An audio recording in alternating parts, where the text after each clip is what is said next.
I really miss video stores. And Surge. Don't miss that Tamagotchi beeping at me all day, though.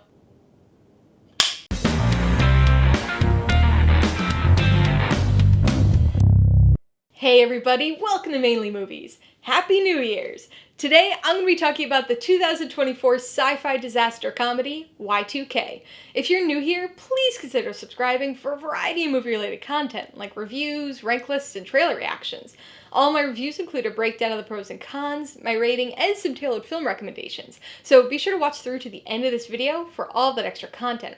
Y2K stars Jaeden Martell, Rachel Zegler, and Julian Dennison, and was directed by Mooney. Set on New Year's Eve in 1999, it tells the story of a group of teenagers as they attempt to survive a Y2K-sparked technological uprising. Some movies have universal appeal, but far more often, movies appeal to specific target demographics. Sometimes these are fairly broad, sometimes they're very niche, but for most movies, there's some specific group of people that'll like and appreciate it much more than others. I think most filmmakers hope to strive for that broader, more universal-reaching connection, but targeted appeal is normal and much more common. However, occasionally you come across a movie that takes its demographic targeting to the extreme. A movie that doesn't care about the broad swath of audiences. These are movies that know exactly who their specific demographic is, and not only makes the film for them, but makes it almost exclusively for them. In doing so, they sacrifice popularity and appeal outside of that demographic, but it ensures that it really connects with who they're aiming for, essentially playing out like an inside joke that nobody else really understands.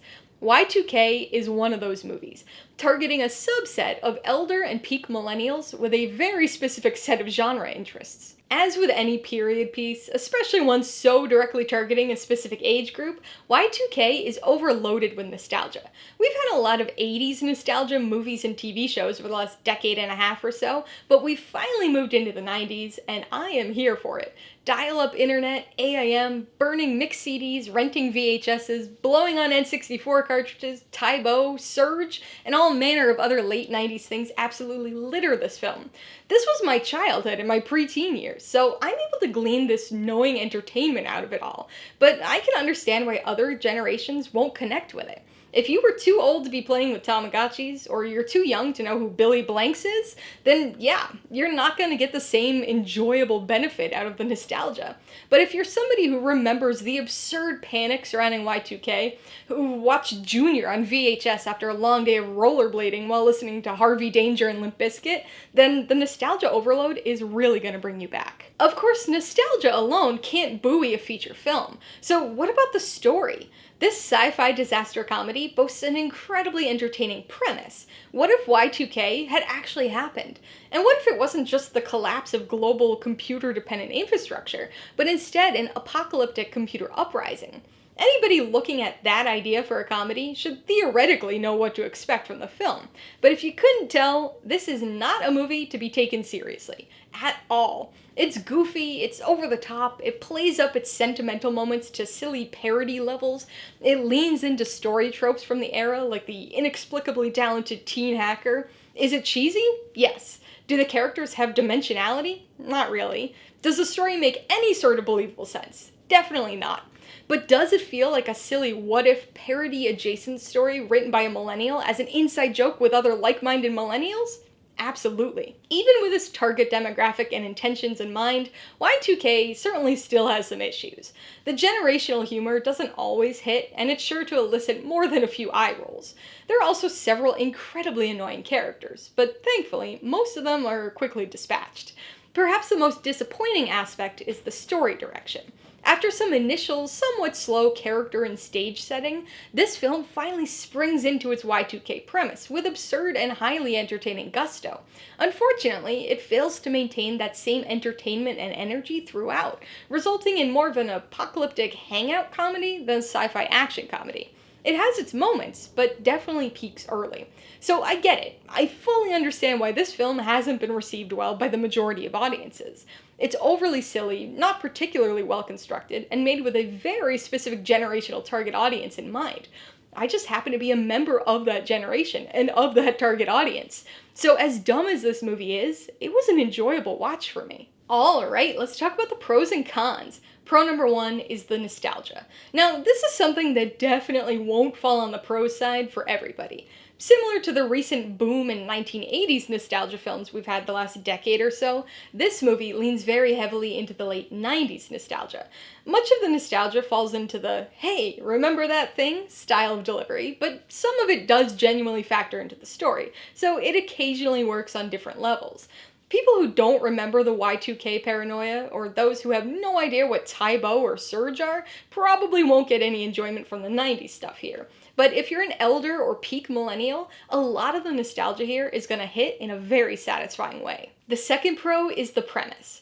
Again, I think much of my enjoyment of this premise is due to nostalgia, and the fact that I'm in the correct generational target audience for this film.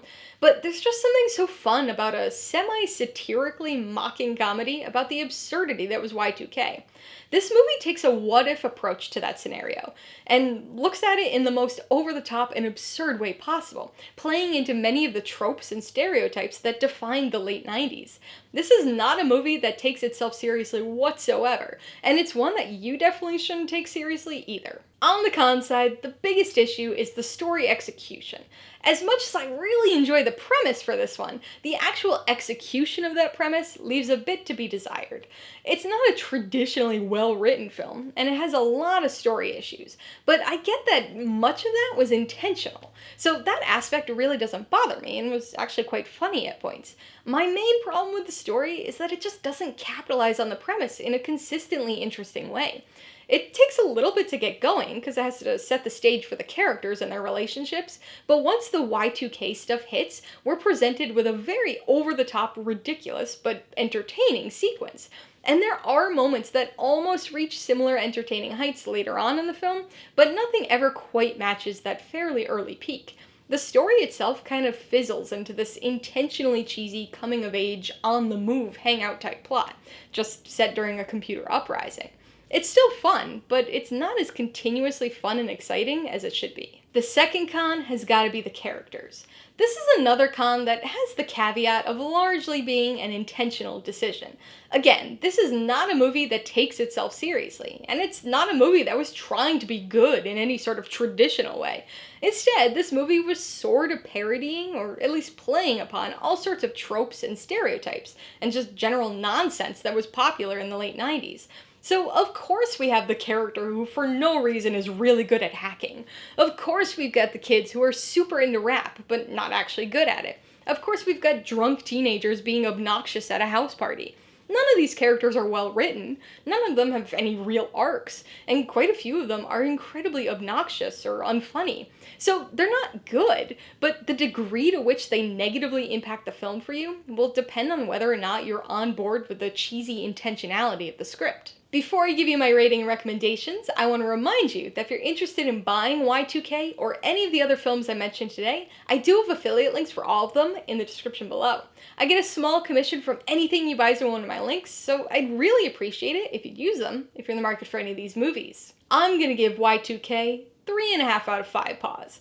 It's definitely not a film to be taken seriously, but the fun premise and late 90s nostalgia overload help to counterbalance the significant story and character issues, at least for millennial audiences. I would recommend Y2K to millennials looking for a super silly apocalyptic teen comedy. If you're expecting something serious or scary, you're gonna be disappointed. If you hate 90s pop culture or films that build their jokes around nostalgia, you're gonna be disappointed. If you're anybody who wasn't an older kid or teen on New Year's Eve in 1999, you're probably going to be disappointed. But if you have fond memories of drinking Surge and feeding your Tamagotchi while watching cheesy movies on VHS, then you might be part of this movie's fairly narrow target audience. If you liked Y2K, I would recommend Ick, another super silly, millennial-aimed apocalyptic comedy released this year. This one leans a little more into the horror side of things, focusing on a slow-growing entity that suddenly attacks humanity. Intentionally cheesy and derivative, this movie is a ton of dumb schlocky fun. If you like the idea of a technology uprising comedy, you might want to check out The Mitchells vs. the Machines.